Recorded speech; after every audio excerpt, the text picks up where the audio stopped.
can do about it. Now, you made America Freedom to Fascism. I want to walk through that film, and I want to encourage everybody out there to get a copy of it on DVD. It was also in theaters around the country, and I think the best film out there on the Federal Reserve and the IRS and the whole banker scam. I want to discuss that with you here. But I wanted to go back a little bit to the point that we discussed last night, where you don't advise people to not pay. And I do the same thing. People say, well, wait, you're saying it's a scam, but you're saying go ahead and pay it. And I like the way you summed it up. Well, it's really fairly simple. I mean, since making that movie, you know, many people come to me and ask me whether they should pay their income taxes or not, you know, and I never advise people not to pay. And the reason I tell them, I say, look, I've done a lot of research. The Supreme Court has ruled that the IRS has no authority. The 16th Amendment did not give the IRS the authority to tax your labor and your wages. That's a fact. All right, the Supreme Court is the law of the land, you know, and the IRS does not trump the Supreme Court.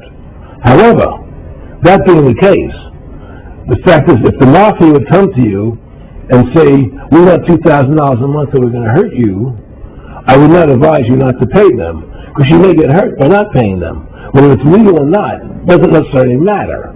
You're going to get hurt if you don't. It's the same thing with the IRS. They can hurt you. They can put you in jail. They can torture you. So if you don't pay them, you may get hurt.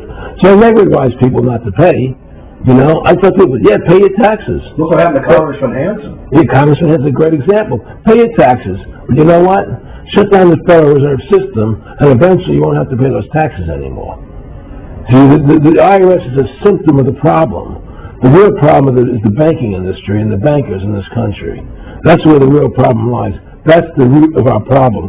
That's why we've lost America. Okay?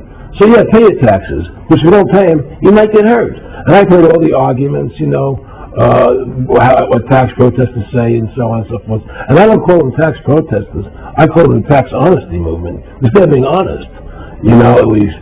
But the fact of the matter is, you're being forced, you're being compelled to pay it because you're facing jail sentences, you're facing time, you're facing corruption of the courts if you don't pay, right? And so you pay it, because you just like you pay the mafia. But with the mafia, at least you have the government to call and try and help you to get past the mafia, to protect you. Here you have nobody to protect